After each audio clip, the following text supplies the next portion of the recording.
Hey guys, what's going on? Druzy here, back again with another South Park Phone Destroyer video, and this week of Team Wars has wrapped up for this week. And again, like I showcased in the last episode, this was our first week for Team Nambla in the Gold League, and we had a 7-team bracket, which was very strange and very weird. We did fall, unfortunately, down to 5th place overall for this week's league, so we lost 61 crowns, so I'm not sure if that's going to knock us out. It should knock us out of Gold League. We should stay in there, but let's see what the 5th place pack has to offer for us for this go around here. So 1,050 PvP tickets, 170 battle tokens. We get 17 toxic waste, 15 top secret trips, 7 ancient keys, 17 holy candles, 17 power serums, 15 alien hands, 24 prayer beads, 5 tomes of knowledge, 13 fancy dreidels.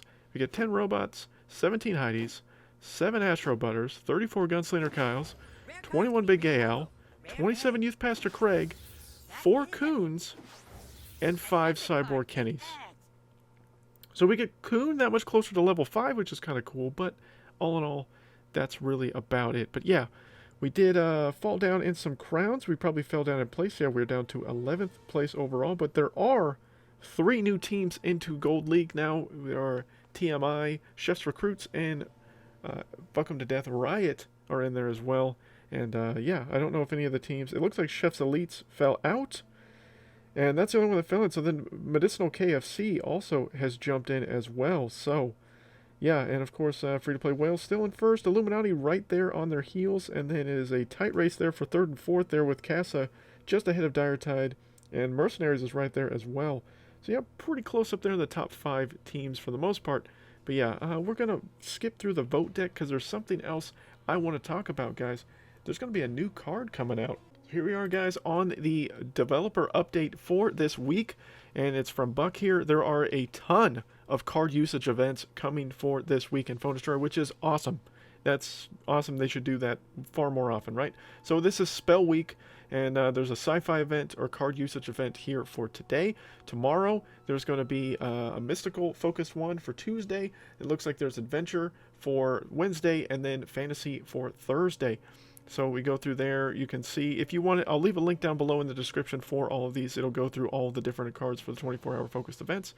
And then on Friday, the newest card is coming out. It's a second trap card coming into the game. So we have the Chomper, and now we're going to have Lava. Damages and slows down enemies walking on it. So first off, the card art looks phenomenally fantastic, right? I assume that this kind of looks like it's in a warehouse, which is kind of weird because the last time I remember Lava in South Park, at least, was in the Ginger Kids episode. I don't know any other episodes that it was an actual thing, but maybe there were other things where it was at. I think that it was also in the Fractured But Whole, again, if I'm not mistaken, too.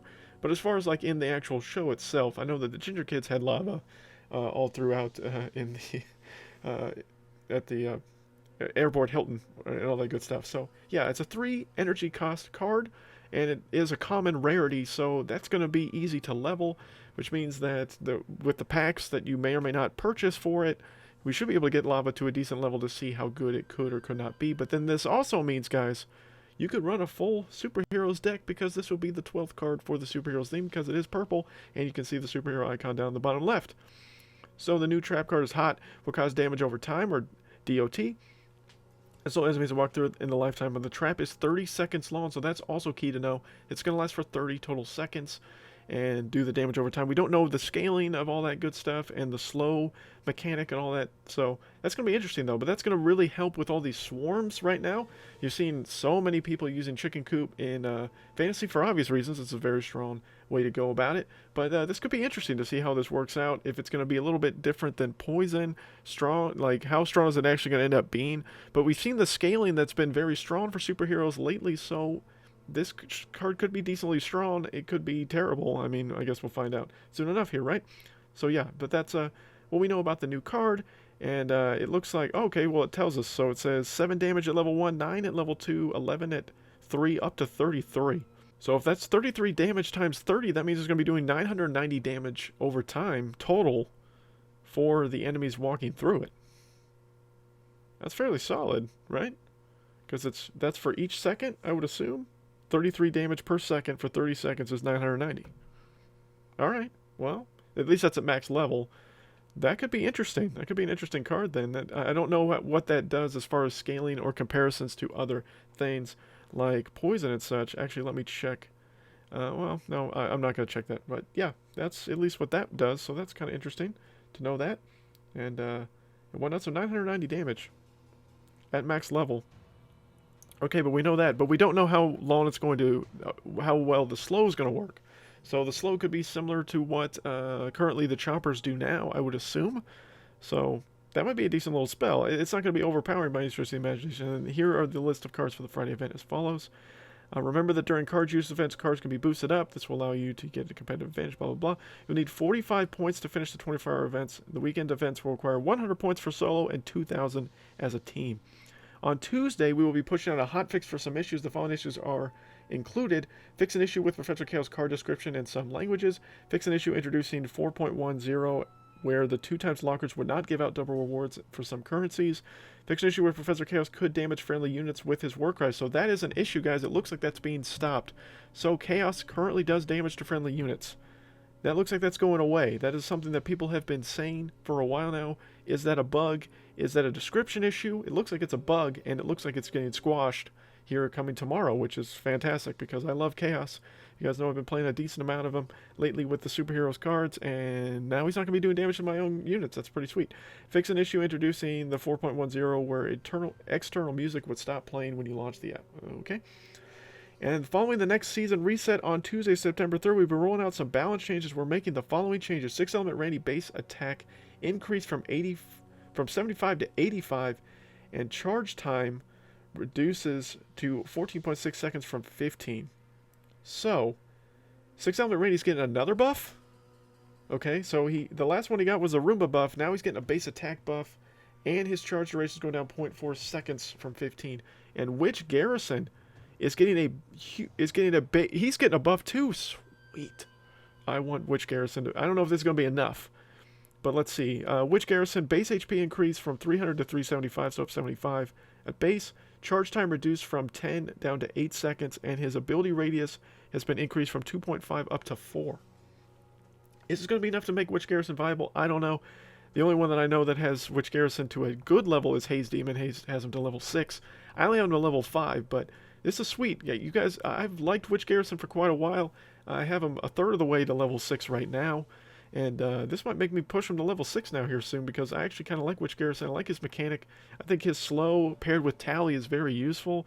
I don't know if this is going to be enough to push him to upper echelon here, but at least we're getting some balance changes, guys. This isn't enough, though.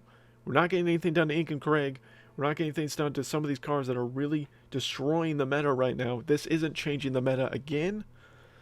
Unfortunately, some of the changes 6-element Randy wasn't performing as well as we wanted when compared to his epic counterpart and the other legendary cards. We wanted him to be hit a bit harder and have the ability to spawn more auto vacuums. So, I mean, I play 6-element Randy in my main deck, so, I mean, I'm going to still play him. This is kind of good in that regard. Witch Garrison's ability was inconsistent with the smaller radius, sometimes meant you could miss units all the time. With the changes we made, we wanted him to be able to use his ability more often and allow him to survive longer on the field. So at least Redlinks has given us reasons as to why they're making these changes, but these are not enough. Guys, these are not enough at all. It is a start, okay? This is not enough. So again, the meta will stay the same. So it's going to still be good old mystical adventure and mystical fantasy and fantasy adventure. Nobody's going to be playing, hardly anybody plays sci-fi except for myself and a few other people. And nobody plays superheroes except for me and maybe 2 other people that have spent a lot of money on this game. But yeah, so this is kind of disappointing. I mean, it's a plus because these are 2 cards I like. So it's a plus for me personally. This is not a plus for the whole of the game because cards that are way too freaking powerful are still way too freaking powerful, right? So that kind of stinks. All right, well, at least we know some balance changes. We know some fixed issues with Professor Chaos. That's good. And we got a new card. So some mildly exciting stuff and some not so exciting stuff here coming forth in the near future here on Phone Destroyer, guys. But what do you guys think of all the things that we just discussed? Obviously, not everything we wanted, but at least there's something. So that's about it for this episode today, guys. Hope you guys enjoyed the episode. And again, let me know down below what you thought of all the stuff we just discussed. And until next time, guys, my name is Druzy.